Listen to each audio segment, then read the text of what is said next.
Maybe I should say, so since I'm working in Helmholtz Munich in the Computational Health Center as an AI ethics consultant and also at TUM's medical school, most of what I will be referring to is medicine in a way. I mean, there will be also general examples of AI ethics, but a huge application domain of my own research is medicine and medical healthcare applications.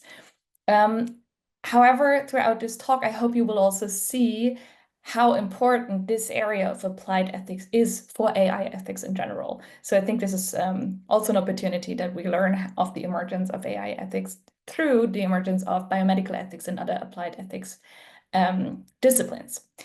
Okay, long story short, this is the menu. Sorry, we're having kind of a sick situation here. I hope my voice is going to make it through the talk. So what we'll cover today is basically really, first of all, why should we actually even care about the ethics of AI? Then I will talk about what is ethics anyways, because sometimes it's really hard to define, and we will learn about where it comes from, AI ethics specifically, but also ethics more generally. Then I will introduce some important ethical concepts that are just good to know about. And then we will talk specifically about AI ethical challenges. And then finally, I will propose one mitigation strategy that we're applying at Helmholtz Munich and at the Technical University of Munich for these novel risks AI technologies pose, and that is called embedded ethics. And then afterwards, we can have a short discussion. Okay, let me start with a very high level of abstraction of machine learning to introduce the idea that algorithms are opinions. So at a very high level of abstraction, as I said, we can think of algorithms or machine learning models as something that has an input. Then there are some steps to change the input, and then there is an output. Very high level of abstraction, I know, bear with me. So, and an analogy that many people might have heard is that algorithms are like recipes. And I know that strawberry cakes are not very seasonal at the moment, but so we're going to take the example of a strawberry cake. And if we do this analogy, then we have an input, which would be some ingredients. Then we have some steps to change the input, which would be the recipe. And then we receive some output. And typically, when I'm in a actual lecture in class, then I ask the people what they think makes the best strawberry algorithm or the best strawberry cake. So you can, if you want, you can type some suggestions in the chat if you want. But typically it goes something like this, that I ask this question and then someone raises their hand and says, I think the best strawberry cake is with cream. And then another person says, "Ugh, cream, no, we need chocolate for the best strawberry cake," right? And then another person says, "No, I like the vanilla pudding stuff." That's typically the German people who like the vanilla pudding stuff in their strawberry cakes. And what I just want to demonstrate with that is that we can have a simple task specification as to do a strawberry cake, and we can give certain ingredients, or we can have people select the ingredients they think are relevant to build this, and then we end up with a bunch of different outcomes.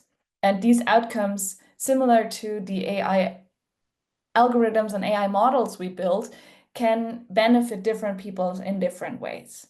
Right, that's a simple story, basically, and the simple thing that I wanted to say. So algorithms are, in a way, we can think of them as opinions. And why is this important? In the social sciences, we often don't speak of technical systems, but we speak of socio-technical systems. And a socio-technical system basically describes anything, including AI models, that emerge because people, technology, and their environments interact. So, for example, machine learning models are influenced by the decisions the developers take, And the developers in turn are influenced by their environments. So why do you choose the chocolate is a good thing to put on a strawberry cake? Because you've been influenced by your environment. Maybe you had a very tasty strawberry cake with chocolate when you were little, and this is why you choose to do that and think it's something that benefits other people as well. Do you know where I'm going with this? So we generally speak of socio-technical systems to highlight that in the end, it is still humans who are ultimately responsible because they create these systems, and they are also responsible for the effects these technical systems have. And this is typically like the preface of this kind of lecture that I always give for people to have in their minds throughout this, that it is sometimes it makes sense to really highlight the social within the technical, because all the systems that we create do have these social components, and these social components, they influence the effects the technical systems have on individuals, on the society, and so on. Okay, but what is ethics anyway? So let's have a short definition and history of it. And when I ask what is ethics, so there's a very short and correct, but not very intuitive answer to this, and that is that ethics is moral theory. But you might want to ask, what is moral theory then? And we can distinguish morality and ethics in a way that morality is posing certainly key questions that really ask, like, what is right or wrong? Really the just the factual, is it right or is it wrong? And examples for that, for codices of morality would, for example, be the Ten Commandments, or also sentences like the autonomy of a patient is to be respected, period. Ethics now, as it's the theory of morality, the theory behind morality, is asking rather why something is right or wrong, how we should act, and what are justifications for certain moral statements that we have. So, for example, virtue ethics, deontology, or of course, AI ethics. And to give a more tangible example, here the sentence, the autonomy of a patient is to be respected because she or he is capable, is to be respected, does not end after that period, like in the first example, but goes on to say that he or she is capable because she or he is capable of giving consent. And then you would have to formally argument for what exactly giving consent is and when one is capable of giving consent and so on. So this is what you then do. But just to give you an example of what this is. So it's really about the justification of the moral statements, about the why and under which circumstances. This is what ethics is. And now I come from the biomedical ethics / AI ethics in that kind of area. And despite what some people think, this is not a very, very old discipline. It's actually about 100 years old. I mean, there is much older parts of medical ethics and AI ethics. But generally, the huge part of how the discipline emerged, that is not so very old. And it started with something like this. Does anyone know what we're seeing here? Maybe you want to put it in the chat if anyone has any idea what we're seeing here.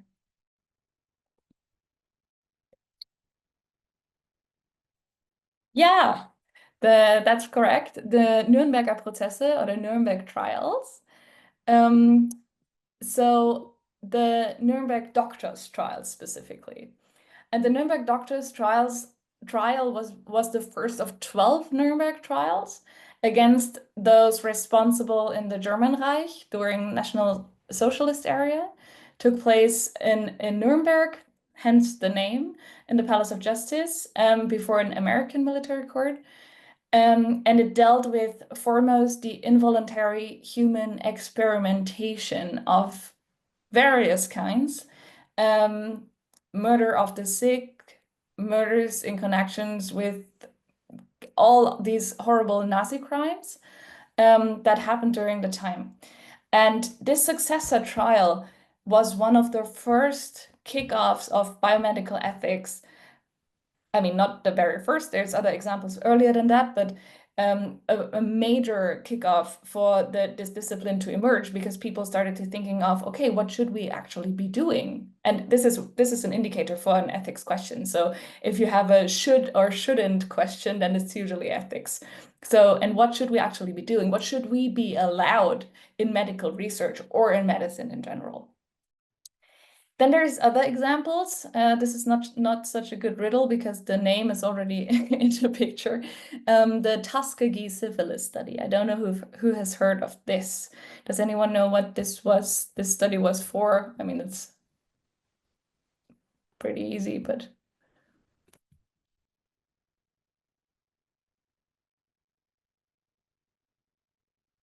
no? Yes, exactly, Anya. The natural course of the disease, the studying syphilis and the natural course of syphilis disease, exactly. So the Tuskegee syphilis study was conducted it was a very, very long study, was conducted from the 30s to the 70s in the Tuskegee area, again, hence the name, which is it's an area of Alabama in the United States. Um, and it was conducted to investigate the consequences, as you correctly said, of untreated syphilis infections. And in this study, 399 African American sharecroppers who were infected with syphilis. It is a common misconception that they were infected by the study conductors. That's not correct. They had syphilis already, just to make that clear. But they recruited nearly 400 African American sharecroppers who had syphilis, and they had a 200 people control group who did not have syphilis. And then they were studying the people. And at the time, you didn't get much for participating in a study like this. I think they got a meal whenever they came to the checkups, something like this. But what is most recognizable about this study is that over the course of the study, we remember that it's a very, very long study, effective treatment against syphilis became available. And the participants in the study were denied the treatment. And syphilis is a really, really horrible, inhumane illness to have, and many, many people died over the course of the study. And they were denied this treatment because the people conducting the study, they were just not willing to throw away the study. So they, did not grant the participant access. And this was a second event that caused the discipline, a much later event, that caused the discipline to emerge even further, because people started recognizing that this is inhumane conduct that should not be happening. And then there's a lot of other examples. I mean, I don't know if anyone knows this girl by any chance, but I'll just probably say it. That's Karen Ann Quinlan. And so this is just one example of a lot of individual cases where people that contributed to the discipline of biomedical ethics, and later also AI ethics as a later form of applied ethics to emerge.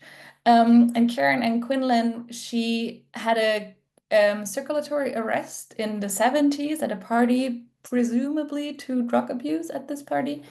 But what's important is that after that, she developed a Pallick syndrome, so severe brain damage, and she became she's basically in awake coma, and it's extremely certain she's not going to wake up again.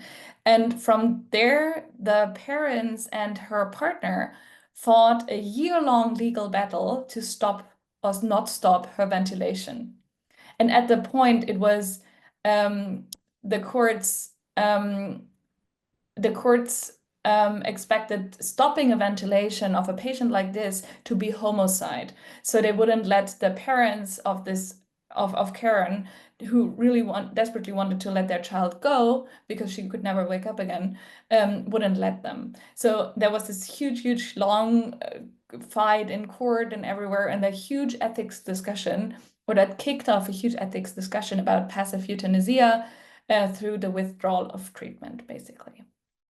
Okay, why am I telling you all these stories? Of course, they are important stories that are to be remembered, but the moral of the story and all, I mean, I hinted at it several times already, but the moral of the story is really that we need ethics. Like, we need a framework or multiple frameworks. These are obviously already very different application scenarios that define what should and should not be done in medical research and life science research, but also in like the applications that we put on the market, in how we deal with any kind of negative effects of things that are out in the world already, all of this. So we need kind of the morality, the theory behind the morality of what is right or wrong in all these application cases. And with that, I want to introduce some of the relevant ethical concepts that are important in AI ethics and biomedical ethics and all other ethics application scenarios. So just that you have heard of them and that you can probably work also with these terminologies. And the first one would be non-maleficence, which is simply put the prohibition to cause harm. You've probably heard of this. And it's one of the important ethical principles. And translated to the medical concept, but also in application to AI, it's that patients should not fear any harm, for example, if they participate in a study.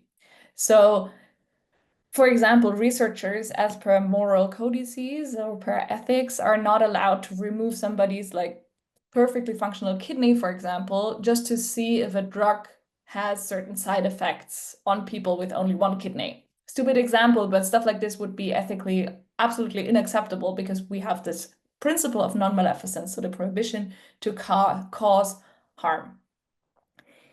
That being said, it's not like this is super easy and straightforward and we can just say, okay, there's this principle of non-maleficence, so we'll just not do any harm, because this is not how the world works.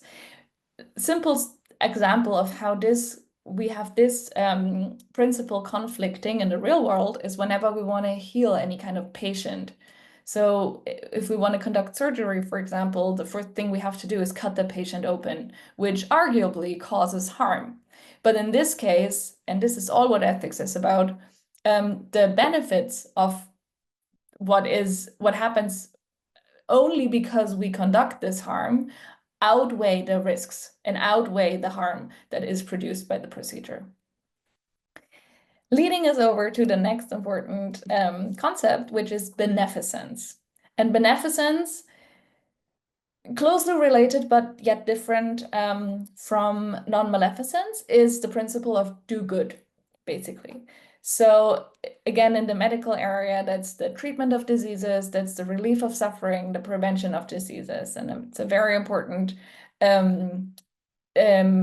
principle in ethics that is connected to qualities, for example, mercy, kindness, generosity, charity. It's suggestive of altruism, love, humanity, and promoting the goods of others. Stuff like this, where we can see positive effects of something. And as in the example I mentioned, sometimes the principle of beneficence and non-maleficence do conflict in certain ways. Another very important principle would be the principle of autonomy. And autonomy is basically saying that the vicious goals and values of individuals should be respected. And in the medical area, but also in AI or with data donation, or in any kind of work where we work with data or with sensitive data from people, instruments that we can use to ensure that we respect the principle of autonomy are, for example, the informed consent or verbal consultations that are hopefully precede the informed consent, where we explain adjacent risks and benefits of certain procedures, or, for example, data donation to the participants in the study, and make sure they have informed consent whenever they consent to a certain, like, for example, to participate in a study or to give their data, so an AI model can be trained with it. Fourth principle that I would like to introduce is the principle of justice, which typically refers to questions of equity. And I like to introduce this with this little image that some of you might have seen. You can Google it. But that's important because it distinguishes between equality and equity, because there is different approaches to justice depending on which philosophical decade you look in and which philosophical school you look into. But for me, it's important that we distinguish equality and equity, because as you can see in the picture, if we think of equality, that means that we give everybody the same thing and they just do with it whatever. And that's then fair. And there's people who argue that this is fairness. However, a more, not to say modern approach, but an approach that we're using in contemporary ethics is more that of equity, where we do not supply everybody with the same things, but we look more at the outcome and how can we enable people to have the same outcome that we want to achieve. And that in many cases requires equipping people with different means and being there's this criticism where people say, yeah, but it's unfair to give people different things. But the argument from an equity side would be, no, it's unfair when people do not have the same opportunities and chances in life. So as you can see in the right picture, it might require that we equip some people with 2 boxes, some people with 1 box, and some people don't need boxes at all to be able to see over the fence. And when we think back at the pandemic, for example, questions of equity were very important, and generally questions of equitable health were very important, especially distributive justice questions, where we were grappling a lot with who should receive treatment in cases of a shortage, how should we handle triage situations where too many people come into the clinics, stuff like this. And of course, I always have to add that reality is rather looking like this, maybe. Okay, and with that, we have looked at the 4 principles of biomedical ethics. And they are a very important precursor to AI ethical principles. And I mean, I have to say, these principles and principlism in general is not uncriticized and not uncontested. There's people say, okay, why would we look at exactly at these principles? And there's other frameworks. I'll say a word about frameworks in a second. That look into other directions. But generally, the principles of biomedical ethics are something that we use in our work. And as I said, very, the AI ethical principles inherit the biomedical ethical principles. Because in AI ethics, we actually consider the same 4 principles to be relevant: non-maleficence, beneficence, autonomy, and justice.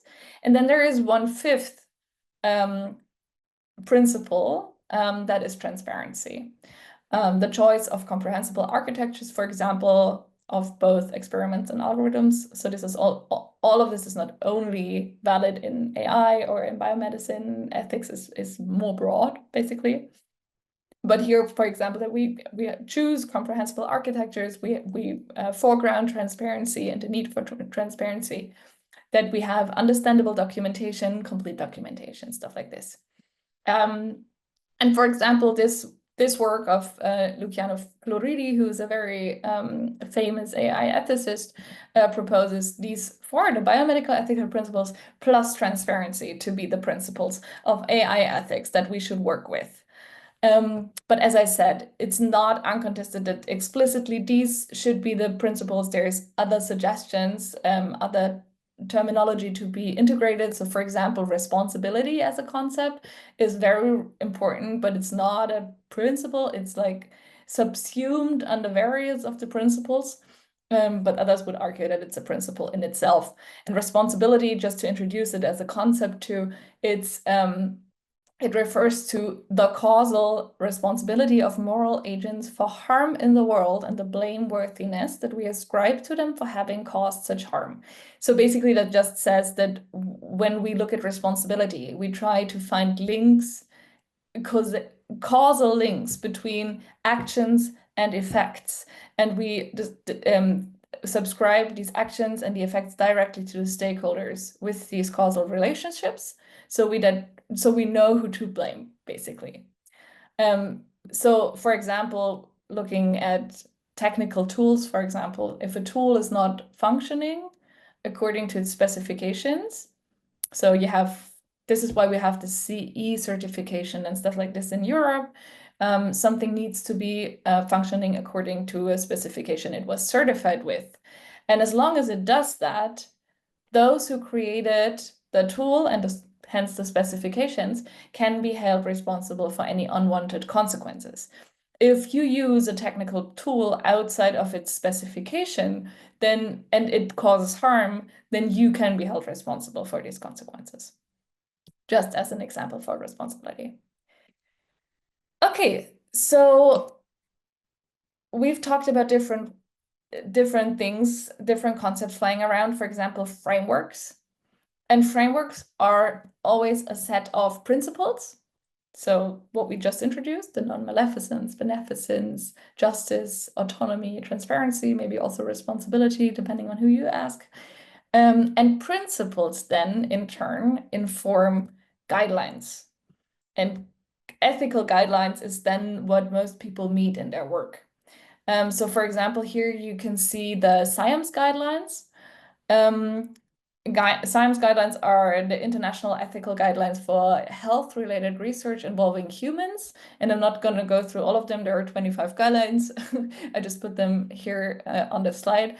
But this is what you can look into when you ask yourself, or should look into when you ask yourself, is the research project that you're planning that involves humans ethical? Then you can read these guidelines, and the guidelines will help you answer these questions.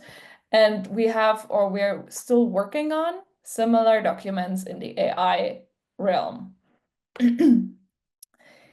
But what's important to note is that the ethical principles that I introduced, they are all aspirational. So whenever we say we want to focus beneficence, or we want to achieve beneficence or justice, if someone says that, then we should ask a bunch of questions, because as I introduced with the example earlier, when we're trying to heal a patient, but we need to conduct surgery in order to do that, then we see already that the ethical principles, they are always to be brought into a balance, but none of them can ever be fully achieved. And this is the job ethics has, to really look into these different kind of principles, the different kind of concepts that we have, and weigh the risks and benefits, and then come to a conclusion of what would be the best option to do, and the most ethical option to do. Okay, now let's talk about the novel ethical challenges in AI. And they are all these challenges are relatable to the principles that I introduced. And for the ethical challenges in AI, I always like to introduce Joy Buolamwini.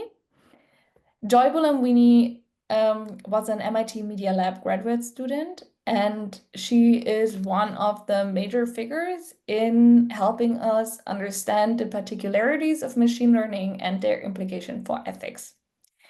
So Joy Buolamwini, as I said, MIT Media Lab graduate student, and in her study project, in a PhD project, she was working on a facial recognition system. And facial recognition system, looking something like this, detects your face. So she specifically was working on a smart mirror that when you would stand in front of it in the morning, it could put a mask on your face to give you a certain affirmation for the day. So for example, if you had an exam, then the mask could be a lion to symbolize strength, something like this. This was what she was working on. A fun little project, facial recognition. And the facial recognition software that she was using for this project was an off-the-shelf software. And it worked, it recognized faces, except her own. And when I now ask people why that is, then typically the answers come pretty easily.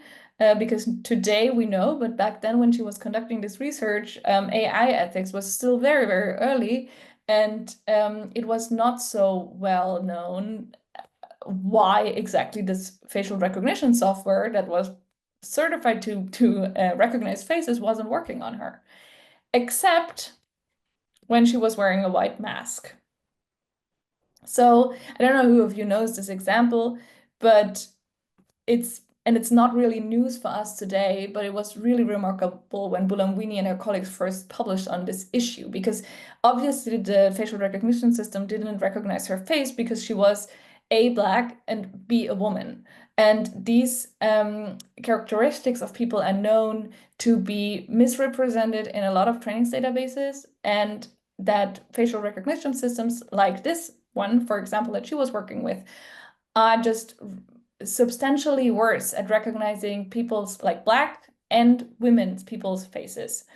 And so Bulamwini and her colleagues demonstrated this, but also she made the community aware that errors like this, and this is really an important aspect that we look into in AI ethics, that errors like this, when they are embedded in technology that is publicly available on the internet or can be bought on the internet, then these biases, they travel much faster. Basically, they travel as fast as the internet allows.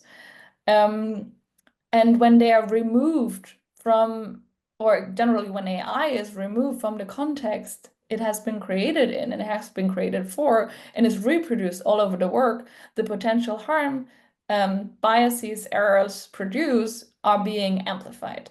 And this was a very important issue.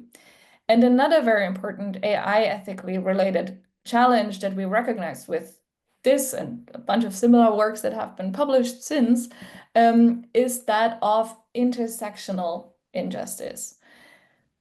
I told you already that Joy Bulamwini wasn't recognized because she was Black and because she was a woman, but there is an intersectional component to this discrimination. And this is something Kimberly Crenshaw, here you can see on the right, educated us about with the example of Emma de Graffenried. So another little story.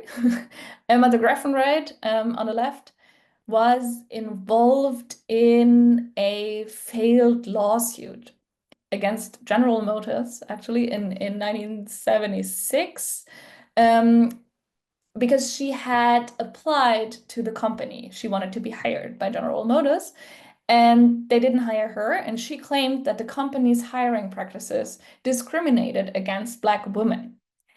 And the judges found that General Motors could not have discriminated against Black women because that company did hire a lot of women, like a lot of women were working there. And they also had a lot of men working in a lot of Blacks working in the company.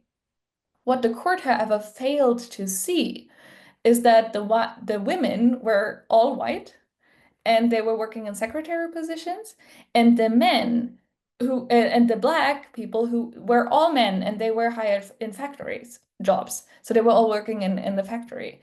And so there was, in fact, an intersectional discrimination happening on the basis of the intersectional attributes of being Black and a woman. That Emma de Graffenried could not be hired into General Motors.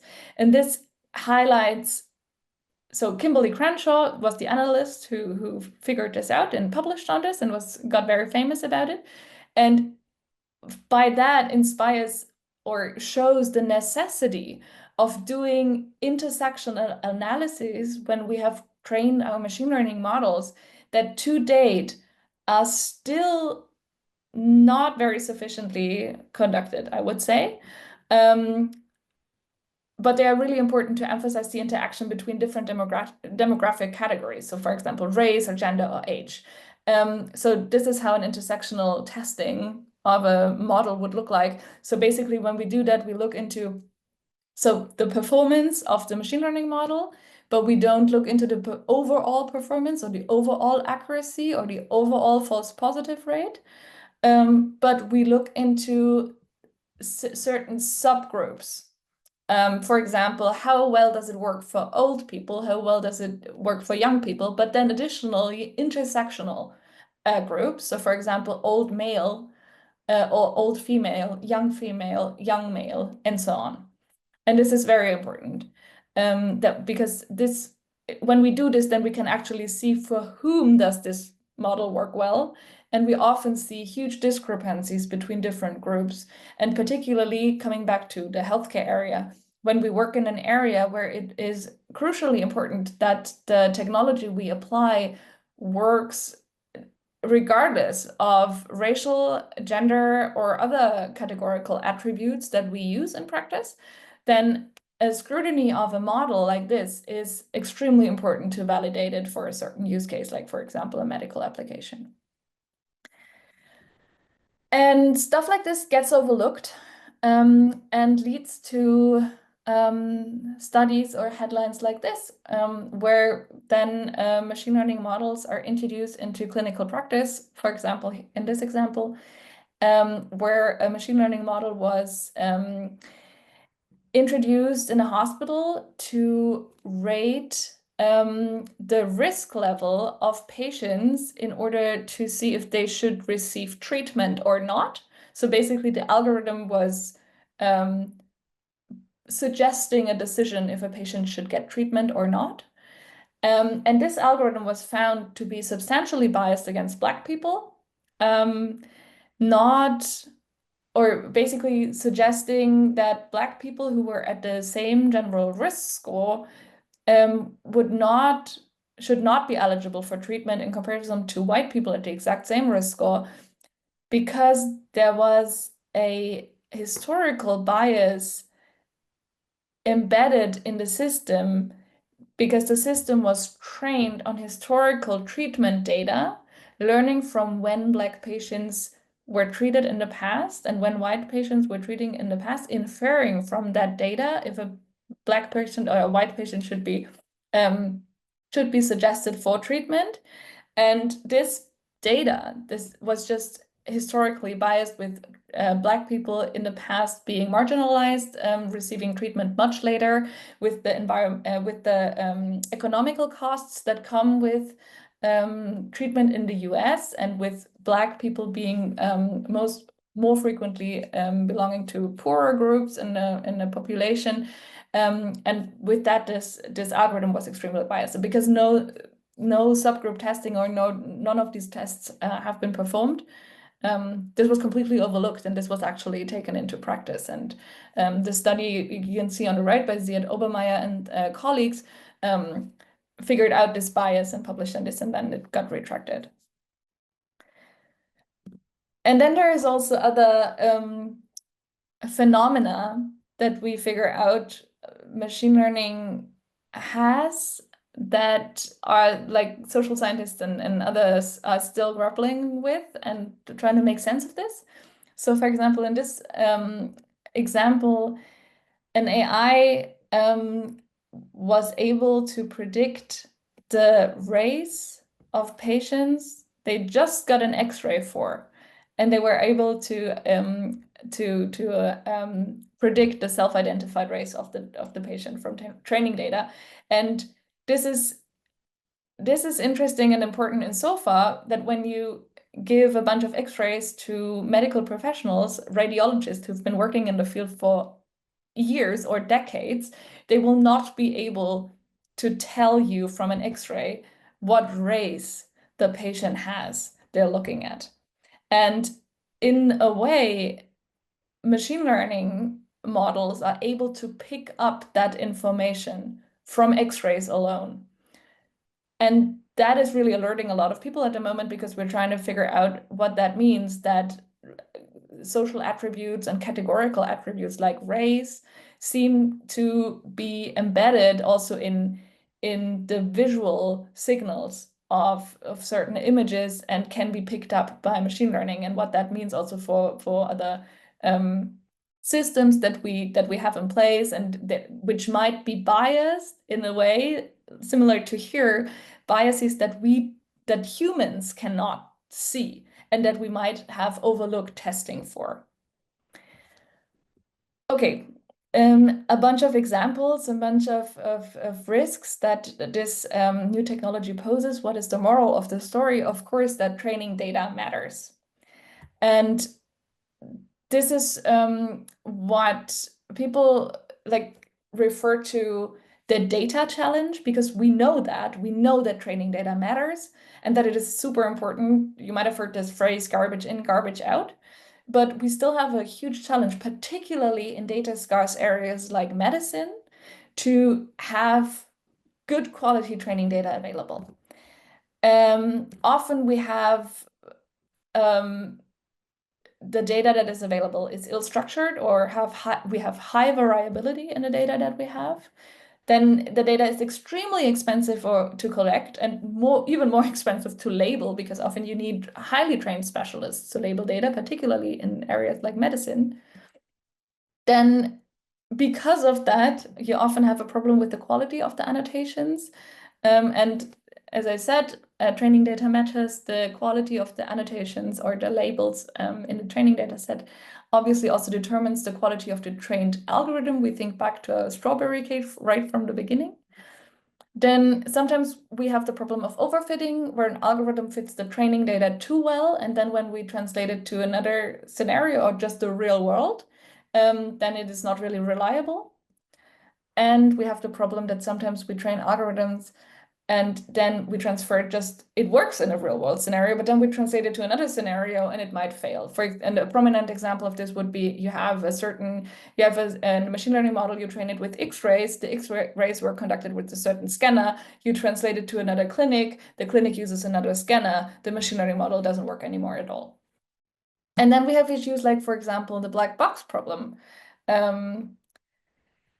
Which is also very important. So the black box model basically says that machine learning models are black boxes in which we cannot really see through. So we cannot really understand how a certain machine learning model reaches its predictions. In areas like medicine, again, for example, it is, however, super crucial to be able to explain to a patient how a medical decision was reached, because the patient, in a way, needs to be able to understand how this medical decision was reached in order to also accept it and to work with the physician.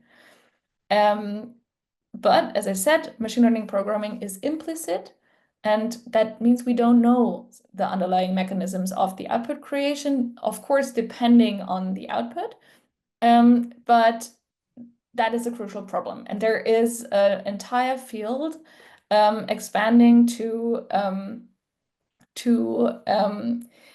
kind of assist with this and to kind of solve or tackle this problem. And that's called explainability. And this introduces methods like, for example, what you can see on this picture, that's called a saliency map. And saliency maps are basically heat maps that show in the imaging domain, show which pixels were most important for the output creation of a certain model. And I'm skipping this and this because I really very briefly want to show you the mitigation strategies that we work on, because I now showed you a bunch of issues and a bunch of examples. And of course, all of these examples, all of these issues are only relevant because machine learning also has huge potential and benefits that we should be that we should take into consideration. Otherwise, it wouldn't be important to talk about the risks if there were no benefits. But nevertheless, we need to somehow mitigate these risks. And an approach that we're working with is called embedded ethics. Embedded ethics is basically a bottom-up approach to AI ethics, where ethicists directly work in teams with people who develop or research machine learning. And by being really embedded in the context of the project, we co-work on ethical issues that really arise during the project. So basically, we would participate in all the meetings, and whenever an ethical issue comes up, we would, at this moment, or maybe in a subsequent meeting that we then have extra, talk about these ethical implications. And with that, we would try to hopefully address ethical challenge before they create harm. We have the Munich Embedded Ethics and Social Science Hub, in which we developed this approach. And if you're interested, we just recently came out with a paper that is called a toolbox for integrating the analysis of ethical and social issues into healthcare AI research, in which we explain a little bit more about the tools that we use.